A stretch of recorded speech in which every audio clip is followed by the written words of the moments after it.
हाँ जी दोस्तों, तो नेक्स्ट चैप्टर आता है हमारा अमेंडमेंट से रिलेटेड, जो कि है चैप्टर नंबर 7, जिसका नाम है मैनेजमेंट एंड एडमिनिस्ट्रेशन। अब आपको याद होगा इस चैप्टर के अंदर आपने एक बहुत ही इंपॉर्टेंट सेक्शन पढ़ा था जिसका नाम था सेक्शन नंबर 90, जो कि बात करता था सिग्निफिकेंट बेनिफिशियल ऑनर्स के बारे में। एसबीओ से रिलेटेड टॉपिक था, बहुत ही इंटरेस्टिंग, थोड़ा लेंदी भी था लेकिन इंपॉर्टेंट है, न्यूली इंट्रोड्यूस्ड सेक्शन है। और उसी के अंदर एक अमेंडमेंट भी आया है आपका, जो कि आपके इस टर्म के एग्जाम के लिए एप्लीकेबल है, मतलब हमारे लॉ के अंदर अमेंडमेंट है फाइनली। ये अमेंडमेंट कब आया? ये अमेंडमेंट ऑब्वियसली इसका जो नोटिफिकेशन जारी किया गया वो किया गया 14 अगस्त 2019 से, और इसको एप्लीकेबल माना जा रहा है 15 अगस्त 2019 से। तो जो हमने पढ़ाई की थी उस टाइम तक ये एप्लीकेबल नहीं था, लेकिन for now for your upcoming attempt, जो कि आपका नवंबर या दिसंबर 2020 में होगा, उसके लिए ये टॉपिक और ये अमेंडमेंट जो है वो एप्लीकेबल है। ठीक है, चलिए जी, तो सबसे पहले बात करते हैं सेक्शन नंबर 90 किस चीज के बारे में बात करता था। आपको थोड़ा सा बेसिक उसके बारे में पहले याद आ जाना चाहिए, उसके बाद हम देखेंगे कि क्या इंसर्ट किया गया है और क्या क्या चेंजेस लाए गए हैं। बेसिकली 3 छोटे छोटे चेंजेस हैं जो कि एक लौते सेक्शन में, सेक्शन नंबर 90 में। इसके अलावा इस चैप्टर के अंदर जितने भी सेक्शंस थे वो सारे के सारे एज इट इज हैं, किसी के अंदर भी कोई चेंजेस नहीं है।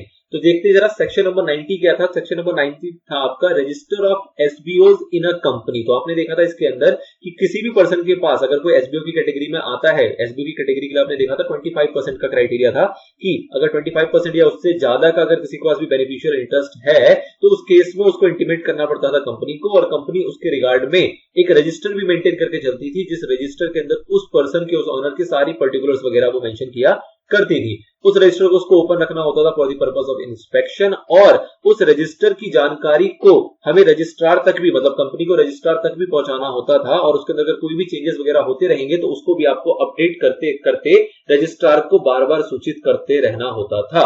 इस टाइप की बातें आपने मोटा मोटा इसके अंदर देखा था, ठीक है ना। फिर हमने ये भी देखा था कि अगर कंपनी को लगता है कि हाँ कोई पर्सन है जो कि एसबीओ की कैटेगरी में आता है और वो खुद से इंटीमेट नहीं कर रहा है, तो कंपनी उस व्यक्ति को नोटिस भी दे सकती थी, उससे जवाब भी मांग सकती थी, उससे कह सकती थी कि प्रूव करो कि तुम एसबीओ की कैटेगरी में नहीं आते। इस टाइप से लेके हमने इसकी पूरी प्रोविजन को समझा था, जो कि इन डेप्थ हमने इसकी चर्चा की हुई है। इसका एक सेपरेट वीडियो बनाया हुआ है, इस पर्टिकुलर वीडियो के डिस्क्रिप्शन में उसको दे दिया जाएगा। अगर आपको इसके बारे में आइडिया अच्छे से नहीं है या ज्यादा नहीं है या फिर बिल्कुल नहीं है, तो इन दैट केस आप पहले उस वीडियो को देखिए, फिर इस अमेंडमेंट वाली चर्चा को सुने, तो जाके आपको ये ज्यादा अच्छे तरीके से समझ में आएगा, आप रिलेट कर पाओगे। नाउ सबसे पहला जो अमेंडमेंट है वो आपका आया है सब सेक्शन नंबर 4 और 5 के बीच में, मतलब इंट्रोड्यूस किया गया एक सब सेक्शन 4A के नाम का। अब 4A को समझने के लिए पहले हम 4 को थोड़ा समझते हैं। 4 में बेसिकली ये कहा जाता था कि हर एक कंपनी को रिटर्न फाइल करना जरूरी है सिग्निफिकेंट बेनिफिशियल ऑनर्स का of the company, and changes दे देना। अगर उसके अंदर कोई चेंजेस होगा तो उसको भी आपको रजिस्ट्रार के पास फाइल करना जरूरी है, जिसके अंदर क्या क्या होना चाहिए, name, address and other detail as may be prescribed within such time in such form manner as may be prescribed। तो कहने का मतलब हुआ कि मोटा मोटे तौर पे हर एक कंपनी को एसबीओ से रिलेटेड रिटर्न फाइल करने की आवश्यकता है, शुरुआती तौर पे भी, और जब उसके अंदर कोई चेंजेस आएगा तो उस चेंजेस की सूचना भी हमें देनी होती है। इसके बाद यहाँ पे एक सबसेक्शन इंसर्ट किया गया है जो कि आपका है सबसेक्शन नंबर 4A, जो कि क्या बात कह रहा है, वो कह रहा है कि every company shall take necessary steps to identify an individual who is a significant beneficial owner in relation to a company and require him to comply with the provision of this section। ठीक है ना।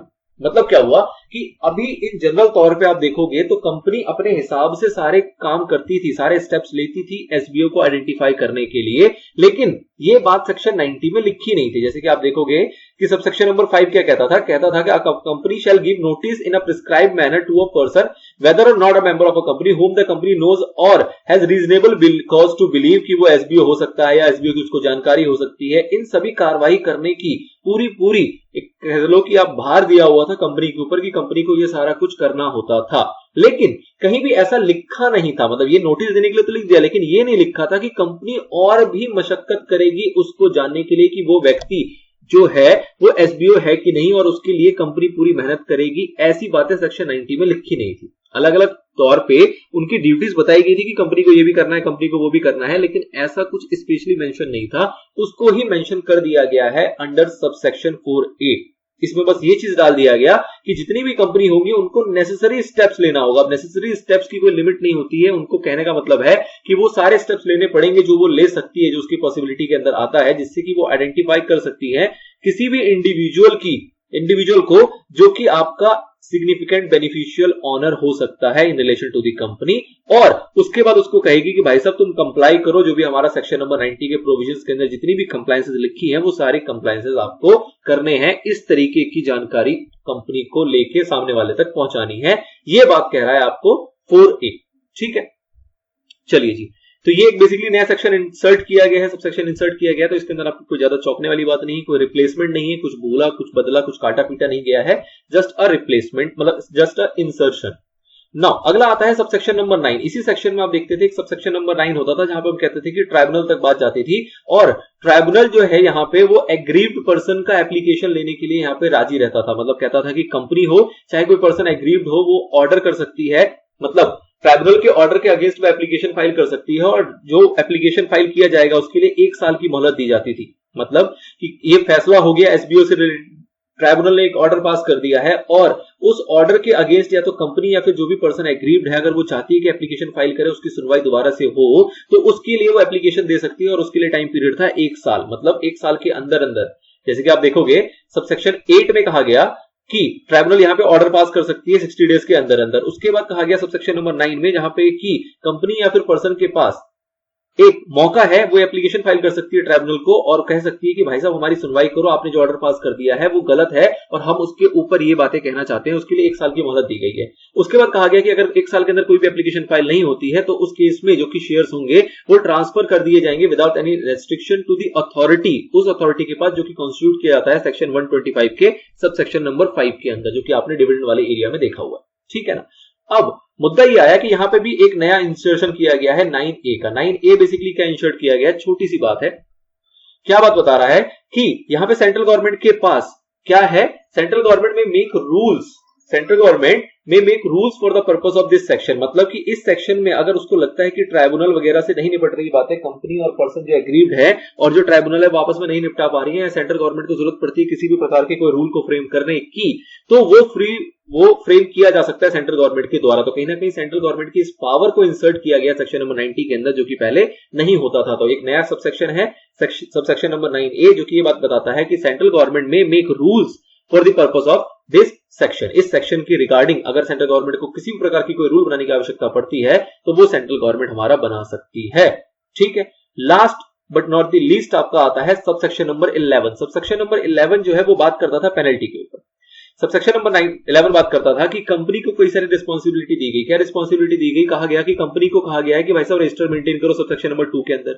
कहा गया है कि information जो है उसकी फाइलिंग करो सबसेक्शन नंबर 4 के अंदर, जो भी आपके पास इंफॉर्मेशन है उसको फाइल करो, अगर कुछ चेंजेस होती है तो उसकी भी जानकारी दो रजिस्ट्रार के पास सबसेक्शन नंबर 4 के अंदर, और अगर ऐसा नहीं करते हो तो उसके ऊपर फिर पेनल्टी प्रोसिक्यूशन था। लेकिन यहाँ पे 2 ही रिस्पांसिबिलिटी थी। अब यहाँ पे इंसर्ट कर दिया गया इस वाले एरिया के पास 4A को, इसकी जगह पे इंसर्ट कर दिया गया 4A को भी। कहा गया कि कंपनी जिसको कि मेंटेन करना है रजिस्टर सबसेक्शन नंबर 2 के अंदर, फाइल करनी है इंफॉर्मेशन सबसेक्शन नंबर 4 के अंदर, और क्या काम करना है 4A के अंदर। 4A में बेसिकली आपको कहा गया कि नेसेसरी आपको स्टेप्स लेने हैं। तो यहां पे देखो क्या इंसर्ट किया गया, कहा जा रहा है in subsection number 11 after the word bracket the figure, subsection number 4 the word bracket figure and the letter or required to take necessary steps under subsection number 4A shall be inserted. तो इसको insert कर दिया गया क्या कि necessary steps लेने की जरूरत भी है 4A के अंदर, वो आपने लिया है कि नहीं लिया, और अगर नहीं लिया होगा तो उस केस में भी आपके ऊपर पेनल्टी प्रोसिक्यूशन जो है वो एप्लीकेबल हो जाएगा। तो कहीं ना कहीं मतलब क्या है कि सबसेक्शन नंबर 11 से 3 चीजों को कवर करता था। सबसेक्शन नंबर 2 को,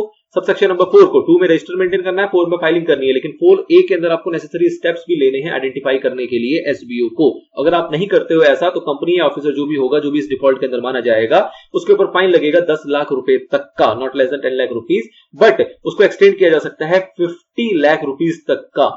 ठीक है। अगर बात करते हैं फेलियर कॉन्टिन्यूइंग नेचर का है, तो उस केस में आपको प्रतिदिन 1000 रुपए की पेनल्टी भी यहां पे इंपोज की जाएगी।